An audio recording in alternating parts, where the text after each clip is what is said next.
এই প্রশ্নটা তোমাদের এক্সামের জন্য খুবই গুরুত্বপূর্ণ হতে চলেছে। চলো দেখে নিই এই প্রিভিয়াস ইয়ার প্রশ্নটা কিভাবে খুব সহজভাবে সলভ করতে পারবে। এখানে দেখো বলা হয়েছে a train with an average speed 50% more বা ফাস্টার দ্যান আ কার। তাহলে কারটাকে ধরো সি ধরে নাও আর ট্রেনটাকে টি ধরে নাও।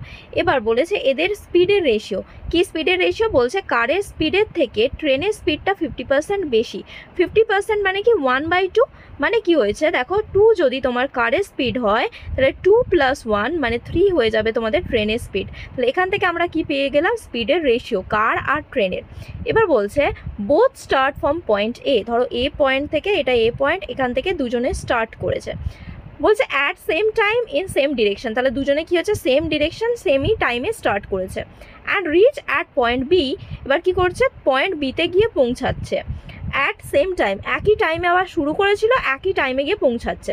বলছে which is 75 kilometre away from a, মানে এই ডিস্টেন্সটা কত, টোটাল ডিস্টেন্সটা 75 কিলোমিটার। আর বলছে কি অন দ্য ওয়ে, মানে যাওয়ার পথে train stopped at stations for 12.5 minutes. এবার ট্রেনকে তো প্যাসেঞ্জার নামাতে হবে, ওই কারণে ট্রেন কী করছে স্টেশনসগুলোতে থেমেছিল। সেই টোটাল থেমেছিল কত ডিউরেশনের জন্য, 12.5 মিনিটসের জন্য থেমেছিল। বলছে স্পিড অফ কার, তাহলে কারের স্পিড কত। এবার একটা কথা ভালো করে ভেবে দেখো, ওরা যেহেতু একই টাইমে শুরু করে একই টাইমে শেষ করছে, একই ডিরেকশানে যাচ্ছে, আবার একই তোমার ডিস্টেন্স কভার করছে, তার মানে একই স্পিড হওয়ার কথা ছিল, কিন্তু এদের স্পিডটা আলাদা।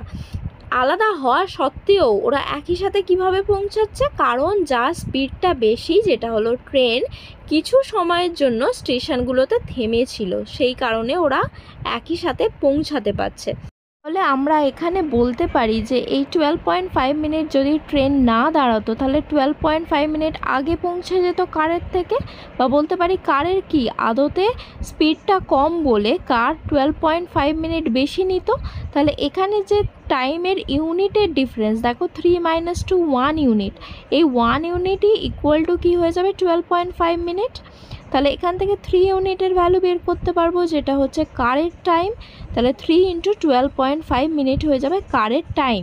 কিন্তু আমাকে তো কারের স্পিড বের করতে বলেছে, তাহলে কারের স্পিড বের করতে গেলে ডিস্টেন্স ডিভাইডেড বাই টাইম করলে স্পিড পেয়ে যাব। ডিস্টেন্স 75 কিলোমিটার, তাহলে 75 কিলোমিটারকে 12.5 × 3, এটা কিন্তু মিনিটে আছে, মিনিটটাকে আমাকে যদি আওয়ারে চেঞ্জ করতে হয় তাহলে 60 দিয়ে ডিভাইড করতে হবে। 60 দিয়ে ডিভাইড না করে দেখো নিউমারেটারে একেবারে মাল্টিপ্লাই করে দাও 60।